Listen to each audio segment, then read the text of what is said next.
Hello everybody, welcome back to the channel. Welcome if you are new. My name is Daniel. I talk about Essendon. Today we're going to be talking about Nick Bryan. Been going through all the players on Essendon's list. We're getting towards the end. Nick Bryan, pretty important player on our list. Look, they're all important in their own way. We know that.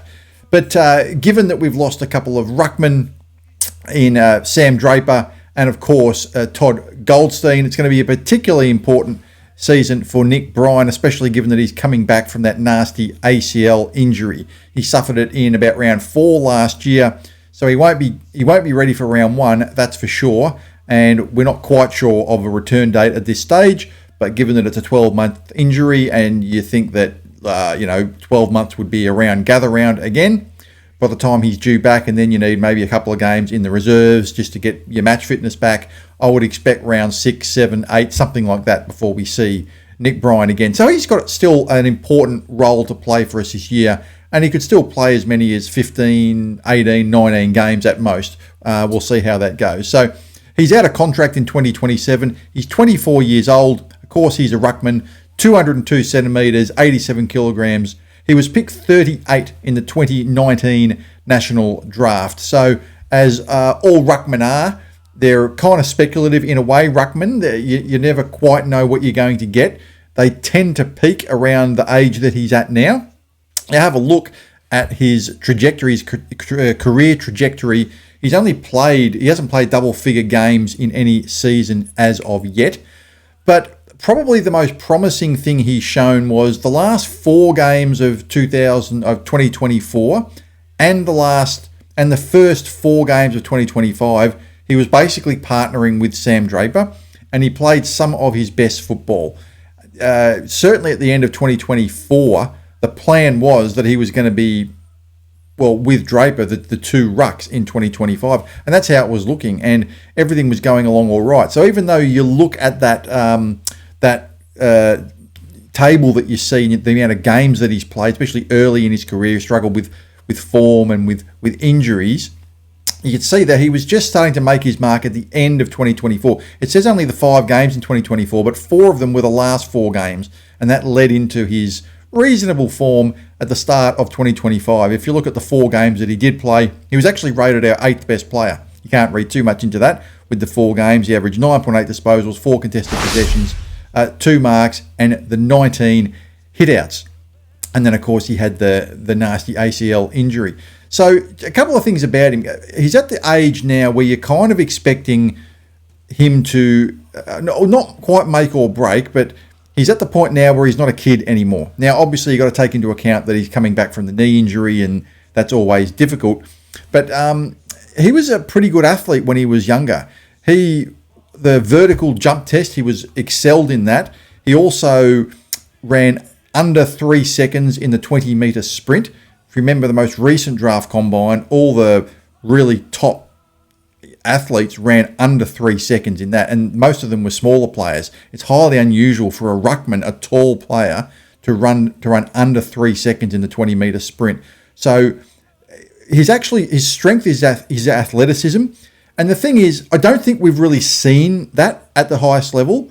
If he's a great athlete, I'd like him to show it, and we know he is, because all the tests from the draft combines and all those years ago, back in 2019 or so, they all showed he was a great athlete. He's good. He's got a big leap on him. He's really quick, but you don't really see that when he plays. I don't think it's something that has really come out to the fore with him yet. So that's something that I'd really like to see. He won the VFL Best and Fairest in 2021. So we know he's got the ability. It's just a matter of, can he put it together? Can he recover from his injuries? He has got quite a lot of strengths. He's, as I said, he's got elite athleticism. Whether that can be translated into being an elite ruckman is another story. He's got pretty good tap work, particularly at centre bounces. He's got pretty good hand skills to distribute the ball cleanly to midfielders. He's pretty agile, and he's got a reasonable high IQ at stoppages, evidenced by the fact that he was best and fairest in the VFL in 2021. So he can play, but there are a few things that go against him. One is obviously a history of injury, not just the ACL, but some soft tissue injuries as well. And I guess that inconsistency around the ground. You know, there are some ruckmen, the really elite ruckmen. You think of someone like a Max Gawn, they have that huge impact all over the ground, not just in the middle of the ground, but they could almost play as a quasi midfielder. You think of Luke Jackson. Now, not everybody is going to be as elite as Luke Jackson, but even Max Gawn, while he's not really a midfielder, can have that impact around centre bounces, getting clearances as well. And he just has that overall impact all over the ground. He probably hasn't really quite, this is Nick Bryan, hasn't quite had that dominant around the ground aspect added to his game. He's got the fundamentals in terms of his athleticism, and I think that's a really good thing. That's a good trait to have. If you've got, not everybody can run under 3 seconds in the 20-metre sprint. Not everybody can leap 70 centimetres with the vertical jump, right? He's got those things, all right? So can he put it all together? I kind of look at him and I wonder if he's got killer instinct. He seems like just a really nice, friendly guy. Now, that's just the optics, right? Now, I'm not having a go at him or anything. I'm sure he's got a ruthless streak in him. He's made it this far to be an AFL player, right? But has he got that killer instinct to really be an elite player? That's the thing. And I look at him, I'm not quite sure I've seen that yet. I hope he has.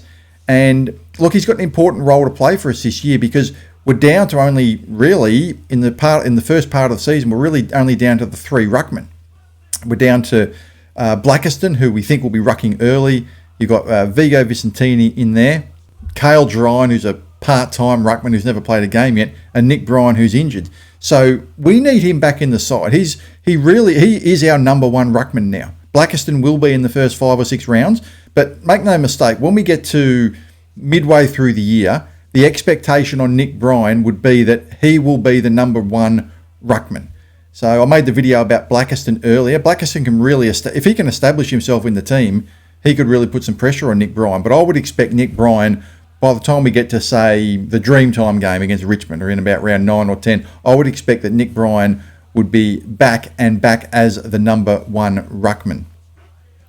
So what are the 3 main key questions that we've got for Nick Bryan? Well, the first one is obvious, is that will his ACL recovery impact his athleticism, his quite explosive athleticism that he's got, which he hasn't really shown at the senior level yet, but can he get that pre-injury speed back and just be the player that he was? The second question is, will he be able to be the team's number 1 ruckman? Will he be able to secure 70% of the time in the ruck? You've got to remember that he is nominally the number 1 ruckman, but he won't be back until round 5 or 6, maybe a little bit later, at which time Blackiston will have already been in the side for a little while. So will Nick Bryan be able to get back to that number 1 role, doing 70% of the ruck work? The third question is, can he elevate his around the ground game? So tackles, which is an important part of ruck, where you're in the middle, you're in there, contested possessions, clearances, things like that. Ruckmen do tend to get a lot of clearances. Can he elevate that part of his game to be a complete ruck and not just rely on tap work? That around the ground game is so important, and that would elevate Nick Bryan's game. I'm not quite sold on him yet, but I'm hoping that at the age of 24, and assuming he fully recovers from this ACL injury, I'm hoping that he can be the player that he can be, because at the age of 24, he's got a lot of potential, and it would be fantastic if he could develop into a ruckman who's better than Sam Draper was. That would be, I think, a pretty good aim for Nick Bryan, to be better than Sam Draper was. So I'm going to leave it there. I hope you guys enjoyed this video. Please like and subscribe to this channel if you like the content I provide. And as always, go Bombers!